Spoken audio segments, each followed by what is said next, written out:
Let us get straight to the point. The world seems upside down. Who would have thought we would see what is happening today? Inverted values, wars, natural disasters. It is breathtaking, isn't it? Many Christians are scrutinizing biblical prophecies in search of answers, of signs, of anything that can help them understand this chaos. In the book of Revelation, the four horsemen of the apocalypse are a strong and troubling image, particularly the rider on the black horse, who symbolizes famine. This is not just a question of lack of food. It is a question of injustice. It is looking around and seeing people suffer while others waste. It is the pain of seeing a brother in need. Does this bother you? It should, because it is a sign that something is terribly wrong. God has not forgotten us.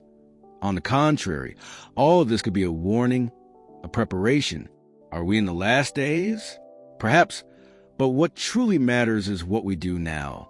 Hunger, injustice, lack of compassion. These are heavy words, aren't they? They should trouble us. They should push us to act.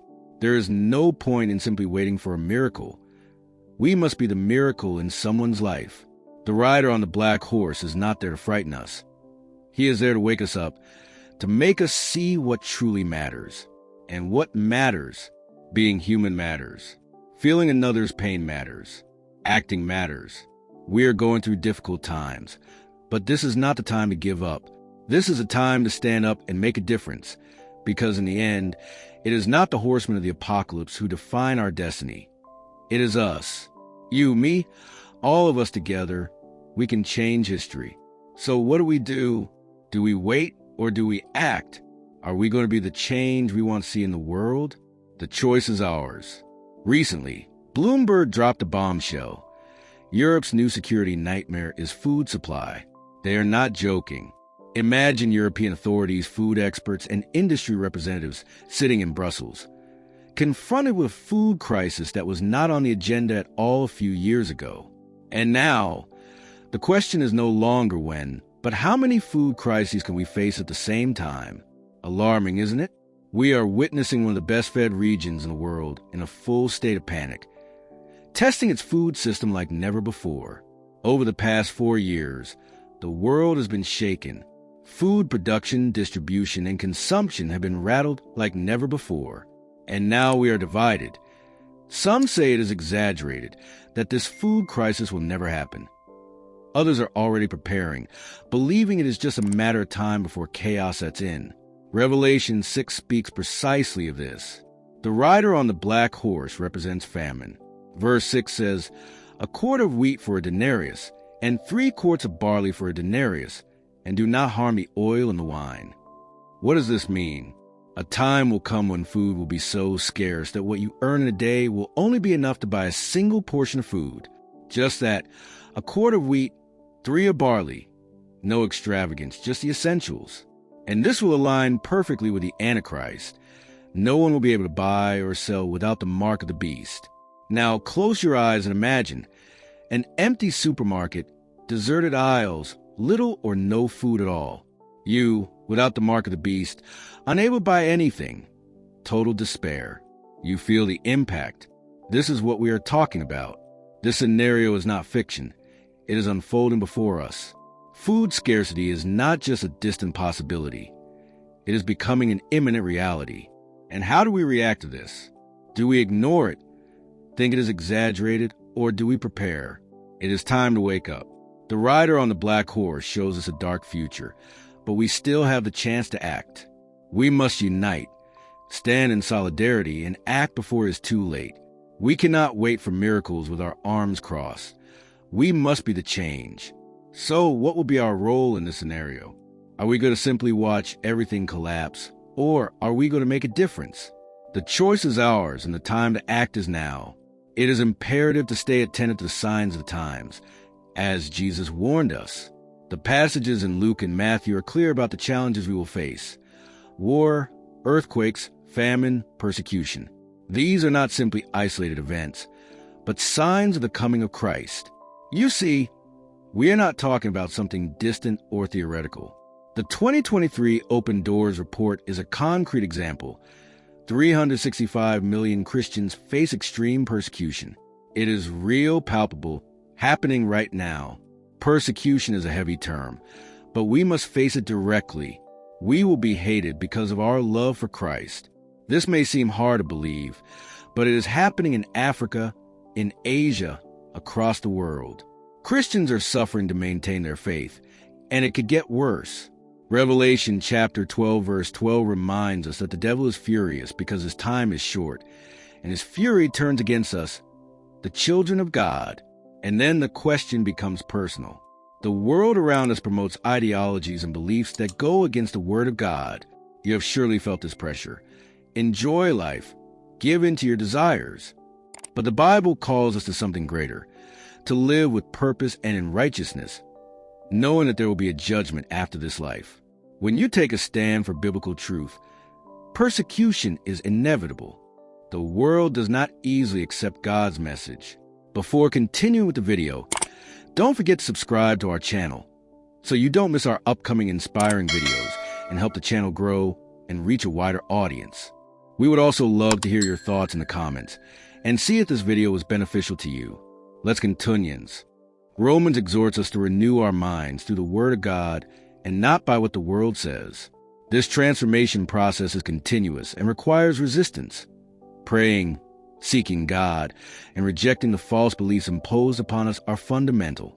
This decision may cost us certain experiences, pleasures, or even money, but what we gain is infinitely more precious: a strengthened relationship with God. This path is not easy, but let us remember, Jesus warned us and prepared us for it. Persecution and resistance are part of the path we have chosen to follow, and on this path, we find true life, true peace, even in the midst of tribulations. Now, in faith, let us resist the pressures of the world and always seek the transformation that comes from God. Let us speak seriously about the power that influences the world. In 2 Corinthians chapter 4, verses 3 and 4, it is written that the gospel is veiled to those who are perishing. And why? Because the God of this world, Satan, has blinded the minds of unbelievers. Yes, the devil has his tentacles in the philosophies of this world. He is everywhere in the ideals, opinions, and norms that surround us. The world is filled with wickedness. That is the raw truth. We need Christians filled with Christ, believers filled with the Spirit. Our mission is clear: to be the salt of the earth and the light of the world. We must radiate the Word of God. The light of Jesus must shine through us. Let us not let darkness engulf us. The Bible tells us to love our neighbor as ourselves, but let us be honest. This is only possible when we are filled with the love of Jesus. Unbelievers are blinded, but we have the responsibility to show the truth. They must see the truth in us, see the way to eternal life in Jesus Christ. Let us remember what Jesus said in the Gospel of John chapter 14, verses 2 and 3. He is preparing a place for us. That is a promise. But until that day, we have signs to guide us. The Bible warns us of false Christs and false prophets, of wars and troubles. We do not have to fear, for these things must happen. And when Jesus returns, everyone will know it. There will be no doubt. It will be visible to all in all His glory. So until that moment, we must be beacons of hope. Our light must be a guide, an answer to darkness, living in such a way that the light of Christ is evident in us. That is what it means to be a Christian. That is our mission. Let us be that light together. The wise among us are vigilant. They see the signs because they plunge into the Word of God. But the foolish fall asleep, missing the signs through lack of knowledge. Pray for wisdom, saints of God.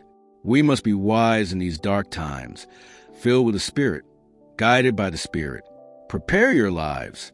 Stay ready as we await our Lord and Savior Jesus Christ to fulfill His promise. Look at what Acts chapter 2, verse 17 says. In the last days, God says, I will pour out my Spirit on all people. Your sons and daughters will prophesy. Your young men will see visions. Your old men will dream dreams. Imagine missing the sign in the last days. God pouring out His Spirit on all flesh. What a shame it would be to miss this wonderful outpouring. What a disaster for any believer not to recognize this sign. My primary prayer is, Lord, do not let me miss your outpouring of the Spirit. Do not let me miss this wonderful sign. We receive many signs about the last days, how people will act unfaithfulness, nation against nation. But the sign that matters is the outpouring of the Holy Spirit. I want to be a receiver, a participant.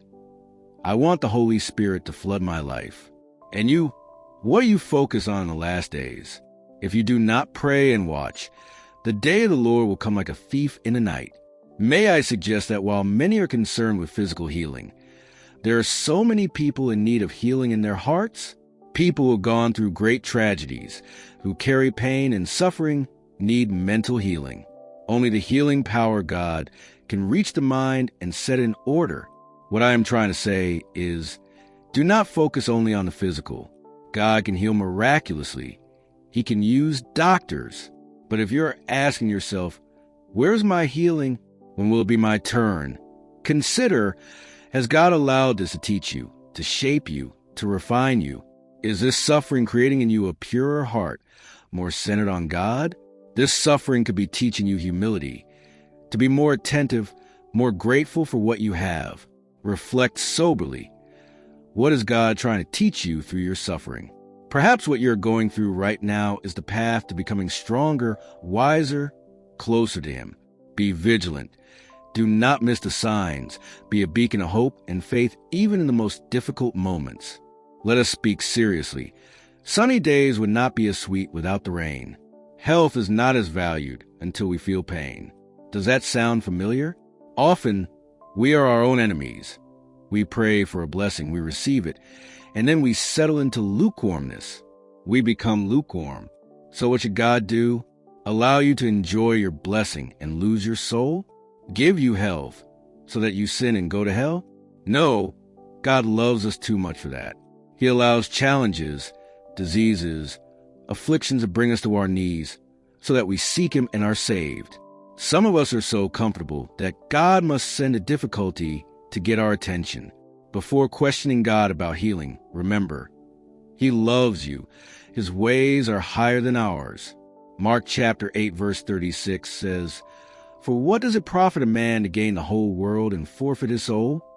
So what good is it to live in good health, but so comfortable that your relationship with God suffers from it? Jesus said that it is better to enter eternal life with one eye than have two eyes and be thrown into hell. I would rather suffer in this body and go to heaven, a place without pain or sadness, than live without pain and be tormented eternally in hell. Wake up, friends. The Lord wants us to wake up. There is a heaven and a hell. There is a day of judgment. Imagine driving and nodding off, missing the road signs. Well, God has given us signs. His word is filled with warnings that time is running out. This world will not last forever, and that is good news. Heaven, from what I have read, seems much better.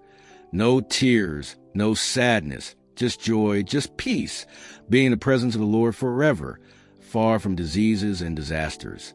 Revelation chapter 3 verses 2 and 3 say, "Wake up, strengthen what remains and is on the point of death, for I have found your deeds unfinished in the sight of my God. Remember, therefore, what you have received and heard. Hold it fast and repent. But if you do not wake up, I will come like a thief, and you will not know at what time I will come to you." We are at a critical point. This is not the time to be comfortable. This is not the time to be distracted. Wake up, watch. Eternal life is at stake. Suffering here is temporary. Joy in heaven is eternal. Be vigilant. Be ready. Seek God with all your heart. He is coming, and we must be ready. Have you read Daniel 12? That chapter is a powerful warning about what is to come. If you need encouragement to live with more focus, read Daniel 12. The Amplified translation clarifies everything. The Bible says in verses 1 to 3, "At that time, Michael, the great prince who protects your people, will arise. There will be a time of distress, such as has not happened from the beginning of nations until then. But at that time, your people, everyone whose name is found written in the book, will be delivered. Multitudes who sleep in the dust of the earth will awake, some to everlasting life, others to shame and everlasting contempt. Those who are wise will shine like the brightness of the heavens, and those who lead many to righteousness, like the stars forever and ever.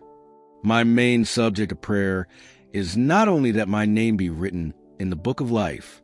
Of course, that is essential, but that is not all. I do not pray only to escape the distress described in verse 1.